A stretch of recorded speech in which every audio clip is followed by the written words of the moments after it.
Hey everyone, Eric Watson here, freelance writer, player of games, writer of words, recorder of videos, and tabletop role-playing aficionado. Welcome to another DM's Guild review, my written and video view series where I take a look at the adventures and supplemental material at the Dungeon Masters Guild website. For this video, I'll be reviewing the campaign adventure Phantasms of Sri Raja, designed by Dr. Jason Bowers for Dungeons & Dragons 5th edition. A review copy has been provided for the purposes of this review. If you enjoy my videos, consider using my affiliate links if you're online shopping and supporting me via patreon.com/roguewatson. Shoutouts to Platinum patrons Joe, Will, Tiny Dancer, Manuel, Basil, Wizard Princess, Christopher, Star Loverly, and Thomas. Gold patrons RPG Papercrafts, Charming Grenade, Pretty Boy, and Yuma, Marcos Did, Vicente, Gilberto, Adam, The Lizard Lounge, Sam, Arash, Limpy Spud, Strom, Fatboy619, Sclinia, Nick, and Party McButterpants. Well, very much for your support.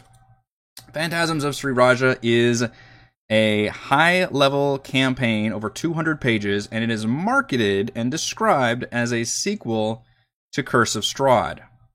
Now, I'm here to tell you that it is not a sequel in how you probably picture when somebody describes a sequel, which is a continuation of the previous story. This does not continue the Strahd story at all. Strahd is not in here. You're not even in Barovia. It's very odd to market this as a sequel. It's a sequel like how, to use a video game term, like the Final Fantasy games are technically all sequels, but nobody really... Final Fantasy VII has nothing to do with Final Fantasy V, for example. Like, I guess some of them involve the same, like, Bahamut and those, you know, some of the special summoned things are the same. Anyway, I digress. The point is, this doesn't really have anything to do with Curse of Strahd, but it does, I'm going to use the term gingerly, rip off Curse of Strahd's narrative structure, which is to say, you are teleported via magical mists to a demiplane. The demiplane is ruled over by a villainous overlord. You are given a tarot reading, and that during that tarot reading, you discover the magical artifacts and magical ally that can help you defeat said villainous overlord. And then the main campaign is essentially just acquiring these things and then going to the villain's lair and defeating them. Guess what? I just described Curse of Strahd.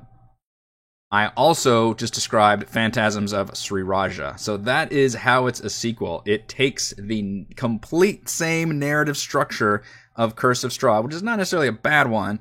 I mean, Curse of Strahd, let's face it, is one of the most popular 5e campaign adventures, so that's not a bad one to use. But it's not really a sequel. It just takes all of those elements and recreates it in a different region. It's not a gothic, it doesn't involve vampires, it's not a gothic horror adventure at all. I mean, it's fantasy, we're D&D still. And the villainous overlord is a Rakshasa. I think it's a very, very, very good adventure. I want to say that first. As much as I don't like the Curse of Strahd connection, and frankly I think that the use of pulling all those narrative elements from Curse of Strahd is unnecessary at best, and kind of egregiously ripping it off at worst. So I don't think it should be... And frankly, I don't think you should... It works better if you're not continuing from Curse of Strahd, because you just did that. You just went to a demiplane ruled by an evil overlord. You collected stuff via a tarot reading and did some adventures and then defeated them, only to be transported into another demiplane and do the same thing but just a higher level. Now, I will say it's still a very, very cool campaign adventure. As I mentioned, I really like it. It's got some really neat stuff in it. We're going to go through it at kind of a fast speed because it's over 200 pages. It's a full campaign, goes from 13 to 20, which is awesome. We don't hardly get any high-level content. It's really, really well done, but I think it would work best if it's not used as a Curse of Strahd sequel and instead is used as a campaign continuation for pretty much all the other D&D adventures, for, you know, Prince of the Apocalypse and Storm King's Thunder and Tomb of Annihilation and all these other ones that end up at around, you know, 11 or 12. You could then have the mists surround the party and have them teleported here, and it works out because if the party hasn't done the Curse of Strahd stuff, then guess what? Everything I just described is new and cool to them, and they're like, oh, this is neat. We're getting this tarot reading, and we're told to collect these things, and there's this evil overlord here that's kind of controlling everything. It's very oppressive. All the people are in bad shape. But like that, if you've just done all that, I think it doesn't work as well. So oddly, I think this campaign fails as a Curse of Strahd sequel. But if you eliminate that part of it, let's assume we haven't done Curse of Strahd first, then I think this is one of the best high-level campaign adventures I have ever seen. So I'm technically mixed about it, but I do want to heap praise upon this adventure because I think it is really well done. There's a lot of cool elements. There's so many good, memorable dungeons and quest lines and things going on that it's absolutely worth doing and will most likely be one of my top 10 favorite adventures that I reviewed this year, with the caveat that if you're hoping, like, oh man, Curse of Strahd sequel, that's really not what you're going to get here. Instead, you're going to get basically the same structure as Curse of Strahd, just in a high-level campaign. So it's divided into 7 chapters. Chapters 1 and 2 give you the background for this area. Now, apparently, this adventure is based on an older adventure from, let's see, the designer does talk about this at some point. Loosely based on the 64-page D&D adventure Web of Illusion, published in 1993, which is apparently available on the DM's Guild. I did look it up. But it has been modernized and expanded and kind of recreated. The letter from the author notes that it fixes a lot of the problematic elements that older editions of D&D, some of the kind of blatantly, probably racist use of like Indian culture and gods, and instead just kind of replaces that with, fantasy stuff.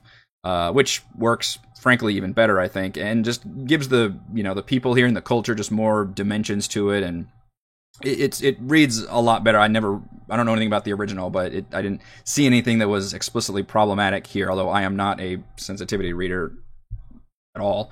But I did like what I saw, and I think it does a good job of expanding on that adventure, not having read that one.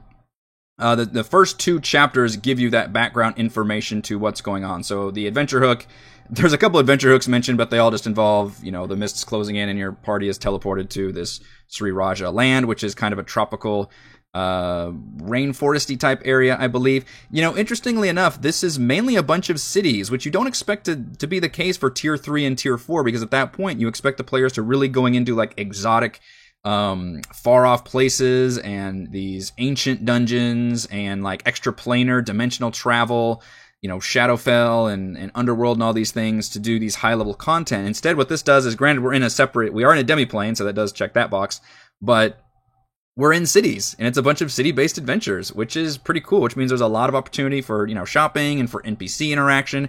And there's not a lot of extended, travel or encounters and, heavy-handed dungeon crawls. It's a lot of kind of more bite-sized scenes and scenarios, and you can kind of, as a DM, pick and choose which ones that you want to run, or you could obviously just have the players experience them all. But at the very beginning, they get that tarot reading, which is here, the Fortunes of Sri Raja, and it literally uses Madame Magda, which I believe is, the Barovian Archmage from Curse of Strahd, and it's the exact same tarot reading, and it's the same concept where you learn your one ally that's supposed to join your forces, who is a rival of Strahd's, and a selection of artifacts, which are extremely powerful magic items that are always in this campaign. In this case, it's Shar's Bane, Saloon's Murti, and the Ishvara Sutra, and the tarot cards determine where they're located, which, as I mentioned in my Curse of Strahd, I don't know if I mentioned this in the review or not, but in my commentary on Curse of Strahd since then, I would not leave this kind of thing up to chance. I mean, I would definitely select. Ideally, there are like literally 3 main towns/cities. I would put one in each of those things, and then the ally can either be just in one of those 3 or whatever the hell you want, just whatever ally you like the most. But I would not leave that stuff up to chance. And the entire main campaign is just running around this Sri Raja region. You're visiting those 3 main areas. There's a starter town, and then there's 2 main cities that all have these different adventures, and then there's a final kind of ruined city that acts as the starting of the end game sequence. The first 2 chapters, how many times am I going to say this? To give you background information about the area, including the villainous Rakshasa Overlord, who's a CR28, like archdevil, who's got a whole backstory about how he was humiliated and mocked Rakshasa, and eventually, prayed to, I think it was Shar is his goddess, and Grazat is involved here too. It's a whole bunch of devils and Rakshasa stuff going on. He's got his own forces called the Sisters, which kind of impose his will around the whole region, which adds kind of a like a police state aspect to this area. And a lot of the encounters have to do with, and the Sisters are like high-powered warlocks, like CR8, You witness them like brutalizing people, and you can get involved or not get involved. It's just good, like, flavor for the region. There's also an entire like invading colonizing force of secretive Yuan-Ti who are known as Offslanders, and it's supposed to be a huge, shocking twist that they are Yuan-Ti. What is the name of that?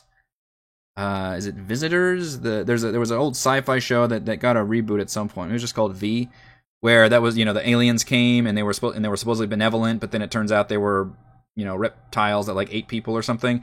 The designer wants to do a similar twist here, but it's not the main plot. It's like a side thing that's happening, is that in one of the 3 cities you go to happens to be taken over by this invading force, and, they kind of rule over people like almost like a ruling class, and then it's revealed that they are in fact snake people that eat people. And there's a really fun, if you can get that far along the storyline, tricking your players, there's a really fun sequence where you have the classic dinner scene, and of course they serve and they reveal the silver platter, and it's made out of people, and they all attack, and it seems like a cool thing to pull off if you can make it that far. So that's a really nice background. It seems like a really neat area. We're going to talk about the maps in a second, which this is not a great map. Nothing compared to the Mike Schley, like, Barovia map for sure. Really good encounters, though, both in the region, kind of combat heavy, but then the cities have really good non-combat encounters. I mentioned a lot of those are the Sisters encounters. Chapters 3, 4, and 7, I don't know why it's organized like this, but I guess because it goes from left to right on the city. So chapter 3 is the starting town. Let's see, where was that city map? Kind of looks sideways, of Pakat, and then the next city is Tavashti in chapter 4. Chapters 5 and 6 are actually the end game, which is Baru, and then the actual palace of Arijani, which is the Rakshasa. And Muladi is where the Ulfsanders, the Yuan-Ti, have taken over, and that's in chapter 7. So I guess it's just going left to right, but narratively it makes more sense if you include these 3 outer areas first, and then this as the end game. So it's chapters 3, 4, and 7 that actually describe the bulk of the adventure, and then chapters 5 and 6 are actually the finale, which is a little bit confusing. I don't know why it got organized that way. So just to kind of somewhat briefly run through all the things that can happen here. Chapter 3 includes a jailbreak heist of the leader of a group of like rebellious thieves.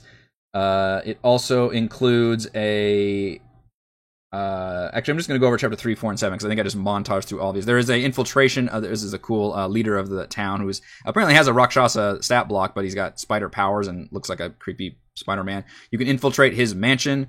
There's the jailbreak right there. So as we're going to go through here, you're going to see the maps, and you probably know my commentary already.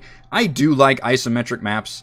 There's a lot to enjoy about them, especially if you've got a complicated 3-dimensional dungeon design. A lot of like puzzle rooms and things could use isometric cutaway maps, but they are useless for virtual tabletops. You cannot play on this.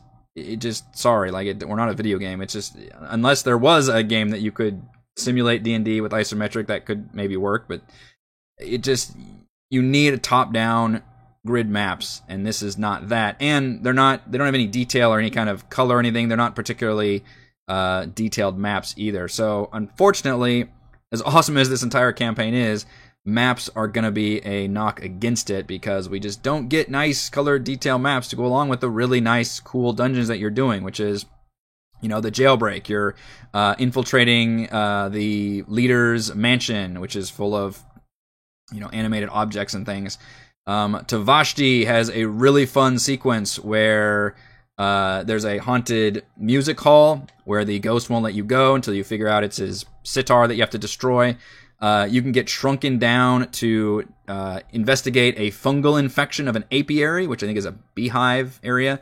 And it becomes a little beehive dungeon crawl with the little, classic. It's got like oozing walls and stuff to simulate the poisonous honey.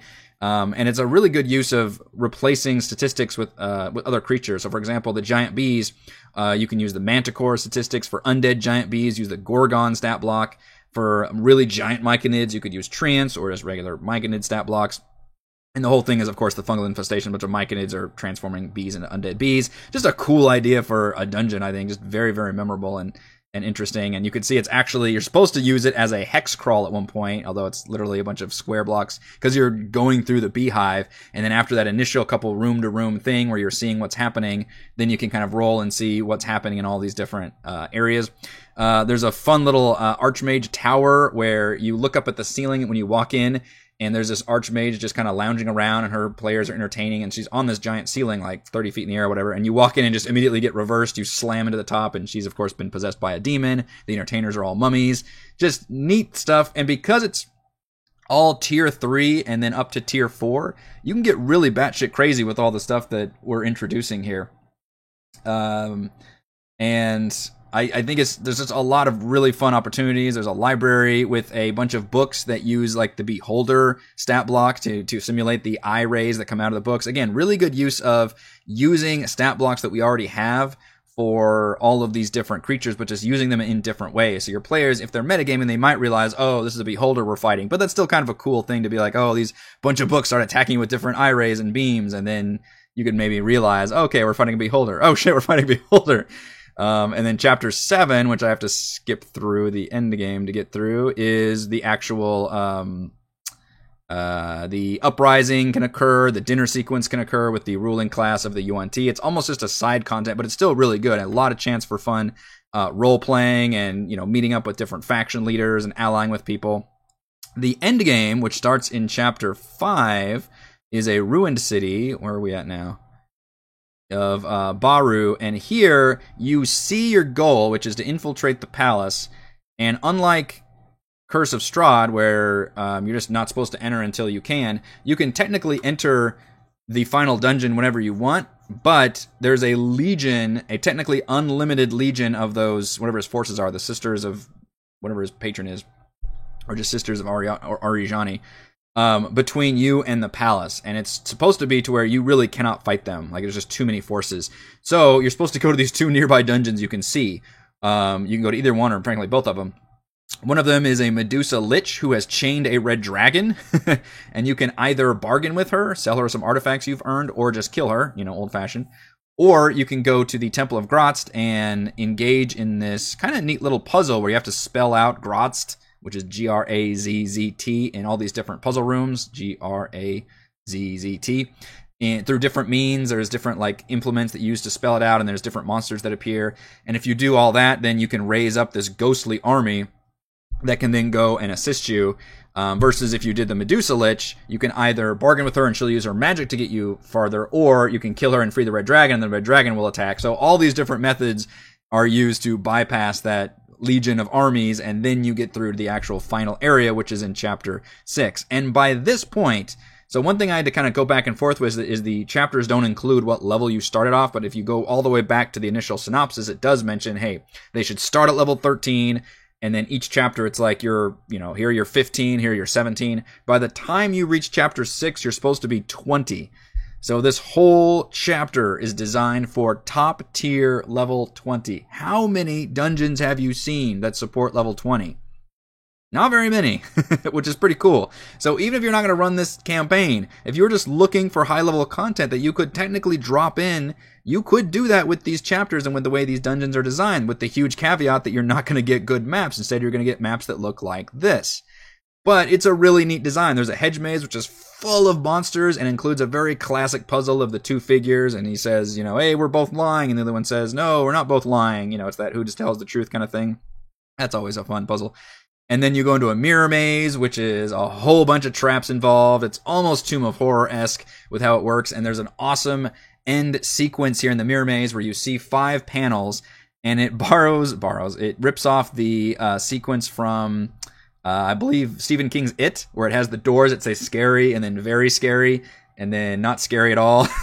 But you have to do all of them, and you get to basically pick and choose the order in which you want to do all these different boss fights. And as you engage them, you're supposedly going through different backstories of the main boss in different forms. And in one form, he takes the form of a kraken. Another one, he's a lich. And another one, the coolest one, is you engage in literally, you spawn in as a giant chessboard, and he is this giant figure on one side of the chessboard, and you're all following the different chess piece rules depending on what square you're on, which is freaking insane and cool. And you're supposed to do all of these, and once you complete them all, then you make it to the actual final dungeon. There's the chessboard area, which is this one, the actual palace, in which case he roams around as a CR28 monster, while of course it's a pretty dangerous palace where lots of deadly things in there. So even just for a level 20 mega dungeon, I think it's a really, really, really cool chapter and as a strong ending to it. Even though the finale is basically just the entire story structure is that you're just collecting these things in order to destroy this villain. There's not a whole lot of big like story twists or anything big like that, but you know, so is Curse of Strahd. That's basically what Curse of Strahd is. Is Arijani a cool character like Strahd? Probably not, but I think there's just enough attention and backstory given that he probably could be, given the right context, but vampires are just so classically loved as, you know, fun, talky villains that I don't think a demonic tiger necessarily would immediately speak to your players as being that kind of fun character, so you'd have to do a little bit more work. But there is a lot of attention paid to providing more depth to this villain. He can, you know, appear and harass players kind of like Strahd does throughout everything, but I think it does succeed pretty well at providing a high-level campaign adventure that's heavily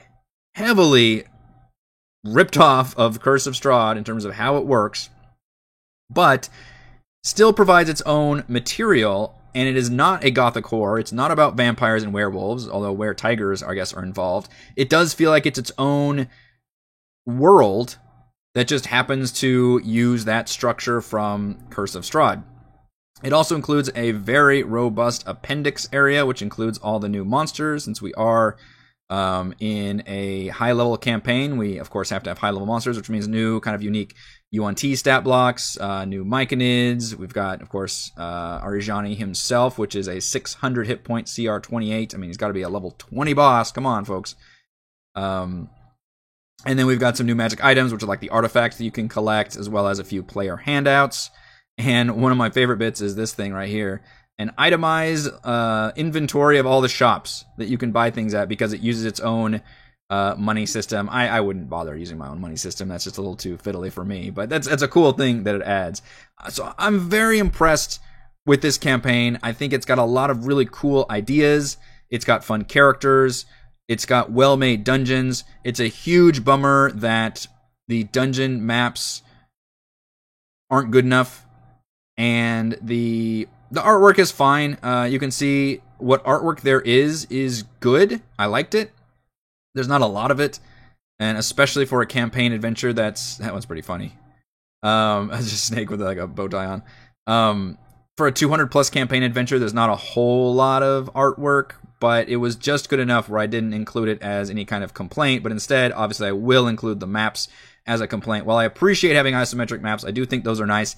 Those need to be in addition to having top-down battle maps, ideally detailed and colorful as well, so where I can actually plop them into a VTT. That would be the best case scenario, but at the very least, give me one I could just at least sort of look at and use. But I don't think you can use that as a replacement, because in just isometric maps are fine, but they're not a replacement for having top-down battle maps, especially when you've got this much content and this many things that need maps. All right, let's go over my pros and cons for Phantasms of Sri Raja. Pro, it's a high-level campaign in a unique region of city-based adventures and quests. As I mentioned, chapters 3, 4, 5, chapters 3, 4, and 7 are all towns or cities, and they all have multiple quests in them that you can pursue, and all these different NPCs and things, which is not something I expected from a Tier 3 and Tier 4 campaign. And even the final area, I guess chapters 5 and 6 are more just straight-up end-game dungeon crawls at that point, which is probably true of any adventure. But I was actually very impressed by the fact that it's a lot of just city-based stuff. Pro, flavorful random encounters in each city and area. As I mentioned, when you go to a city and you see like the sisters brutalizing people, or you go to that, whatever the city is called in chapter 7, that's taken over by the UNT people. Of course, there's a lot of great random encounters there. And when I say random encounters, I don't mean like you turn a corner and you fight 2d4 whatevers. Like, those are not the kind of good random encounters I'm looking for. I'm not looking to pad stuff out with just meaningless fights, even if those fights are technically themed to that area. Instead, I want to flesh out an area by explaining what's going on, have you run into a situation that the players can deal with or that they see happening, and that adds to you know, what we're doing and the surrounding area and learning more about it. Maybe some of those do lead to combat, but at least it's a little more meaningful, and the players can decide if it's combat or not, which is always a helpful thing. But I think this does do a really great job of throwing random encounters together in each of those areas. Not necessarily overworld region in general. That one is a little bit more like, hey, here's some fights for you to battle. Pro, interesting factions and NPCs, including a colonizing group of humans who are secretly Yuan Ti.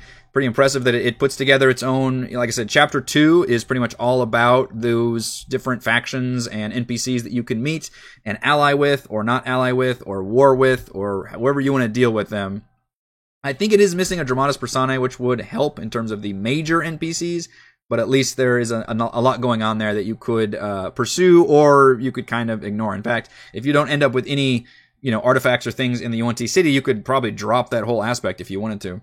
Pro, memorable and fun locations, quests, and dungeons, from shrinking into a beehive to battle giant undead bees to an epic battle on a giant chessboard using chess rules.